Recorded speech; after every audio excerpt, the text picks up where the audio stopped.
Ballari central ಜೈಲಲ್ಲಿ ಏಕಾಂಗಿಯಾಗಿದ್ದಾರಂತೆ. ದರ್ಶನ್ ಒಂಟಿತನ ಹೆಚ್ಚಾಗಿ ಕಾಡ್ತಾ ಇದೆ ಅಂತ. ಯಾಕಂದರೆ ಪರಪ್ಪನ ಅಗ್ರಹಾರದಲ್ಲಿ ಎಲ್ಲ ಜೊತೆಗಿದ್ದರು. ಕೇವಲ 4 ಜನರನ್ನು ತುಮಕೂರು ಜೈಲಲ್ಲಿ ಹಾಕಿದ್ರು. ಅವರು ದೊಡ್ಡ ಫ್ರೆಂಡ್ಸ್ಗಳೇನಲ್ಲ, ಅಂದರೆ ಉಳಿದವರೆಲ್ಲ ಜೊತೆಗಿದ್ದರು. ಅಟ್ಲೀಸ್ಟ್ ನಾಗರಾಜ್ ಅವರ ಕಾಸಾ ಮ್ಯಾನೇಜರ್ ಜೊತೆಗಿದ್ದರು. ಸೊ ಏನಾದರೂ ಕಷ್ಟ ಸುಖ ಮಾತಾಡೋದಕ್ಕೆ ಏನಾದರೂ ಆಗ್ತಾಯಿತ್ತು. ಬಟ್ ಇಲ್ಲಿ ಒಬ್ಬರೇ ಇದ್ದಾರೆ, ಹೆಚ್ಚಾಗಿ ಕಾಡ್ತಾ ಇದೆ ಅಂತೆ.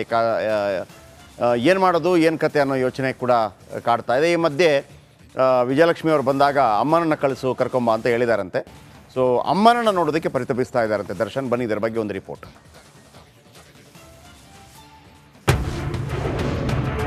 ಬಳ್ಳಾರಿ ಜೈಲಿನಲ್ಲಿ ಭೂಪತಿ ಕಂಗಾಲು. ಅಮ್ಮನಿಗಾಗಿ ಕಾದು ಕೂತಿದ್ದಾನೆ ಕಾಟೇರ. ರಾಜಾತಿಥ್ಯದ ದೆಸೆಗಿಂದ ಬಳ್ಳಾರಿ ಜೈಲಿಗೆ ಶಿಫ್ಟ್ ಆಗಿರೋ ದರ್ಶನ್ ಏಕಾಂಗಿಯಾಗಿದ್ದಾರೆ.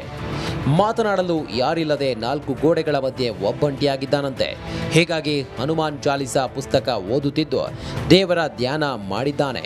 ಈ ಮಧ್ಯೆ ಅಮ್ಮನಿಗಾಗಿ ಕಾಯ್ತಿದ್ದಾನೆ. ಬಳ್ಳಾರಿ ಜೈಲಿನಲ್ಲಿ ವಿಲವಿಲ ಒದ್ದಾಡ್ತಿರೋ ದಾಸನಿಗೆ ಪತ್ನಿ ವಿಜಯಲಕ್ಷ್ಮಿ ಆವಾಗ ಭೇಟಿಯಾಗಿ ಧೈರ್ಯ ಹೇಳ್ತಿದ್ದಾರೆ.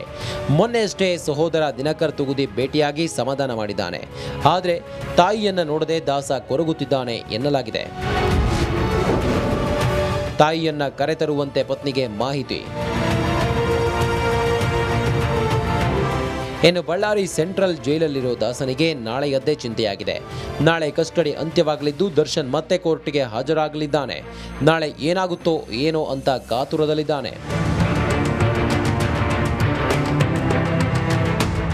ಈ ಮಧ್ಯೆ ತಾಯಿಯನ್ನ ನೋಡಲು ಕಾಯ್ತಿದ್ದಾನಂತೆ. ಕಳೆದ ವಾರ ತಾಯಿಯನ್ನ ಕರೆತರುವಂತೆ ಪತ್ನಿಗೆ ದಾಸ ಹೇಳಿದ್ದ. ಆದರೆ ತಾಯಿ ಮೀನಾ ತೂಗುದೀಪ್ ಭೇಟಿಯಾಗಿರಲಿಲ್ಲ. ಹೀಗಾಗಿ ಈ ವಾರವಾದ್ರೂ ಮಗನನ್ನ ನೋಡೋಕೆ ಬರ್ತಾರಾ ಅನ್ನೋದು ಕುತೂಹಲವಾಗಿದೆ. ರೇಣುಕಾರಾಧ್ಯ, ರಿಪಬ್ಲಿಕ್ ಕನ್ನಡ, ಬೆಂಗಳೂರು.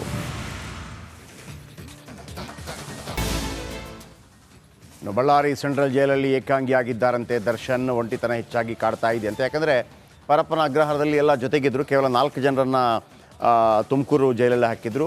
ಅವರು ದೊಡ್ಡ ಫ್ರೆಂಡ್ಸ್ಗಳೇನಲ್ಲ, ಅಂದರೆ ಉಳಿದವರೆಲ್ಲ ಜೊತೆಗಿದ್ದರು. ಅಟ್ಲೀಸ್ಟ್ ನಾಗರಾಜ್ ಅವರ ಕಾಸಾ ಮ್ಯಾನೇಜರ್ ಜೊತೆಗಿದ್ದರು. ಸೊ ಏನಾದರೂ ಕಷ್ಟ ಸುಖ ಮಾತಾಡೋದಕ್ಕೆ ಏನಾದರೂ ಆಗ್ತಾಯಿತ್ತು. ಬಟ್ ಇಲ್ಲಿ ಒಬ್ಬರೇ ಇದ್ದಾರೆ, ಹೆಚ್ಚಾಗಿ ಕಾಡ್ತಾ ಇದೆ ಅಂತೆ.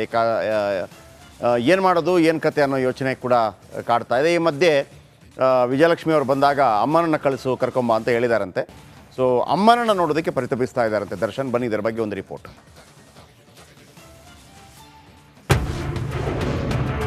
ಬಳ್ಳಾರಿ ಜೈಲಿನಲ್ಲಿ ಭೂಪತಿ ಕಂಗಾಲು. ಅಮ್ಮನಿಗಾಗಿ ಕಾದು ಕೂತಿದ್ದಾನೆ ಕಾಟೇರ. ರಾಜಾತಿಥ್ಯದ ದೆಸೆಗಿಂದ ಬಳ್ಳಾರಿ ಜೈಲಿಗೆ ಶಿಫ್ಟ್ ಆಗಿರೋ ದರ್ಶನ್ ಏಕಾಂಗಿಯಾಗಿದ್ದಾರೆ. ಮಾತನಾಡಲು ಯಾರಿಲ್ಲದೆ 4 ಗೋಡೆಗಳ ಮಧ್ಯೆ ಒಬ್ಬಂಟಿಯಾಗಿದ್ದಾನಂತೆ. ಹೀಗಾಗಿ ಹನುಮಾನ್ ಚಾಲಿಸಾ ಪುಸ್ತಕ ಓದುತ್ತಿದ್ದು ದೇವರ ಧ್ಯಾನ ಮಾಡಿದ್ದಾನೆ. ಈ ಮಧ್ಯೆ ಅಮ್ಮನಿಗಾಗಿ ಕಾಯ್ತಿದ್ದಾನೆ. ಬಳ್ಳಾರಿ ಜೈಲಿನಲ್ಲಿ ವಿಲವಿಲ ಒದ್ದಾಡ್ತಿರೋ ದಾಸನಿಗೆ ಪತ್ನಿ ವಿಜಯಲಕ್ಷ್ಮಿ ಆವಾಗ ಭೇಟಿಯಾಗಿ ಧೈರ್ಯ ಹೇಳ್ತಿದ್ದಾರೆ.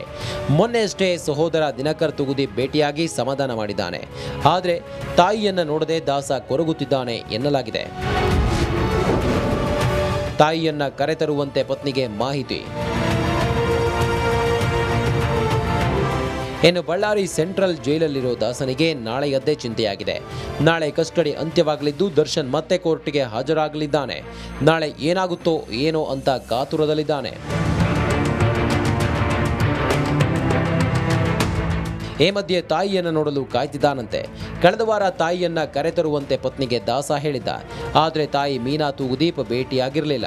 ಹೀಗಾಗಿ ಈ ವಾರವಾದ್ರೂ ಮಗನನ್ನ ನೋಡೋಕೆ ಬರ್ತಾರಾ ಅನ್ನೋದು ಕುತೂಹಲವಾಗಿದೆ. ರೇಣುಕಾರಾಧ್ಯ, ರಿಪಬ್ಲಿಕ್ ಕನ್ನಡ, ಬೆಂಗಳೂರು.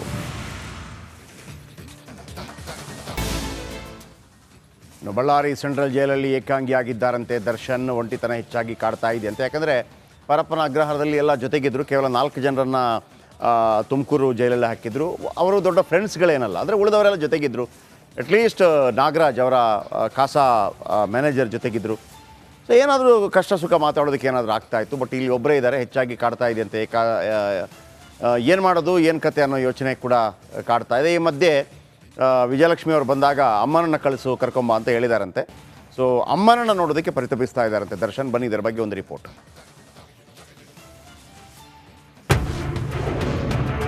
ಬಳ್ಳಾರಿ ಜೈಲಿನಲ್ಲಿ ಭೂಪತಿ ಕಂಗಾಲು.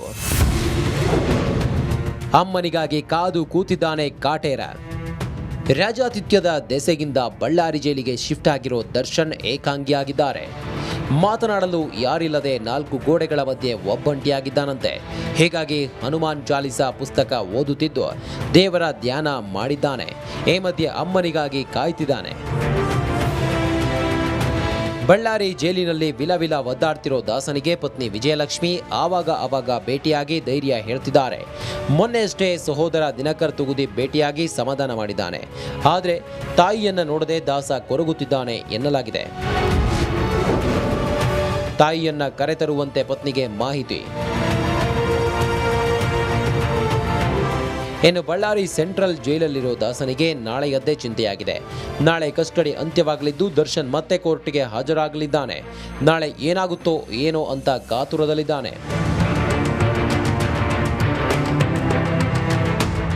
ಈ ಮಧ್ಯೆ ತಾಯಿಯನ್ನ ನೋಡಲು ಕಾಯ್ತಿದ್ದಾನಂತೆ.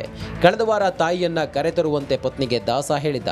ಆದರೆ ತಾಯಿ ಮೀನಾ ತೂಗುದೀಪ್ ಭೇಟಿಯಾಗಿರಲಿಲ್ಲ. ಹೀಗಾಗಿ ಈ ವಾರವಾದ್ರೂ ಮಗನನ್ನ ನೋಡೋಕೆ ಬರ್ತಾರಾ ಅನ್ನೋದು ಕುತೂಹಲವಾಗಿದೆ. ರೇಣುಕಾರಾಧ್ಯ, ರಿಪಬ್ಲಿಕ್ ಕನ್ನಡ, ಬೆಂಗಳೂರು. ನಮಸ್ಕಾರ, ಕರ್ನಾಟಕ ಪ್ರೈಮ್ ಟೈಮ್ಗೆ ಸ್ವಾಗತ. ನಾನು ಜಯಪ್ರಕಾಶ್ ಶೆಟ್ಟಿ. ಇಡೀ ಕರ್ನಾಡು ಇವತ್ತು ರೆಬೆಲ್ ಆಗಿ ನಿಂತಿದೆ. ಈ ಹಗರಣಗಳನ್ನು ಸದನದಲ್ಲಿ ಪ್ರಸ್ತಾಪ ಮಾಡಲು ಕೂಡ ಕಾಂಗ್ರೆಸ್ ಹಿಂದೇಟು ಹಾಕಿದ್ದೇಕೆ? ನಿಮ್ಗೆ ಸಂಬಳ ಅದಕ್ಕೆ, ನಿಮಗೆ ವಾಹನ ಅದಕ್ಕೆ, ನಿಮಗೆ ವೆಪನ್ ಅದಕ್ಕೆ, ನೀವು ಅದನ್ನು ಸೆರೆ ಹಿಡಿಬೇಕಾಗಿತ್ತು. ನೀವು ವಿದ್ಯುತ್ ಬರ ಇದೆ ಅಂತ ಹೇಳ್ತಾ ಇದ್ದೀರಿ. ಎಲ್ಲಿ ಬರ ಇದೆ ನೀವು ಹೇಳಬೇಕು. ಪಾಕಿಸ್ತಾನ್ ಆಕ್ಯುಪೈಡ್ ಕಾಶ್ಮೀರ್ ಅದು ಎಂದೆಂದಿಗೂ ನಮ್ಮದು. 40 ಮೆಷಿನ್ಗಳು ತಂದಿತ್ತು ನೋಟ್ ಎಣಿಸುವುದಕ್ಕೆ, ಅದೇ ಹಾಳಾಯಿತು. ಮಥುರಾದ ಗಲಾಟೆ ಇದೆಯಲ್ಲ, ಅದು ಸ್ಥಳೀಯವಾಗಿ ಕೂತು ಪರಿಹರಿಸಬಹುದಾದಂಥ ಕಾನೂನಿದೆ. ಗ್ಯಾರಂಟಿ ಯೋಜನೆಯಿಂದ ನಷ್ಟ ಆಗಿದೆ, ಲಾಭ ಆಗಿದೆ, ದಯವಿಟ್ಟು ಹೇಳಿ. Dawood Ibrahim most wanted criminal ಯಾವಾಗಾದ ಅಂದರೆ ಇಲ್ಲಿ ತನಕ ಭಾರತ ದೇಶದಲ್ಲಿ ಓರ್ವ ದಲಿತ ಪ್ರಧಾನಿಯಾದಂಥ ಇತಿಹಾಸವೇ ಇಲ್ಲ. ರಿಪಬ್ಲಿಕ್ ವರ್ಲ್ಡ್ ಆಪ್ ಇದು ಕೇವಲ ಅಪ್ಲಿಕೇಶನ್ ಅಲ್ಲ, ಸಮಗ್ರ ಸುದ್ದಿಗಳ ಸಂಪರ್ಕ ಮಾರ್ಗಕ್ಕೆ ಕ್ರಾಂತಿಕಾರಿ ಬದಲಾವಣೆ.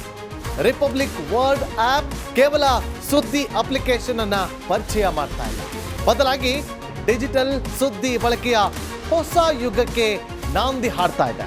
ಇದೊಂದು ಬ್ರೇಕಿಂಗ್ ನ್ಯೂಸ್, ಪ್ರಭಾವಶಾಲಿ ಕಾರ್ಯಕ್ರಮಗಳಿಗೆ ಗಟ್ಟಿಯಾದ ವೇದಿಕೆ. ರಿಪಬ್ಲಿಕ್ ವರ್ಲ್ಡ್ ಅಪ್ಲಿಕೇಶನ್ ಈಗ ಲೈವ್ ಆಗಿದೆ.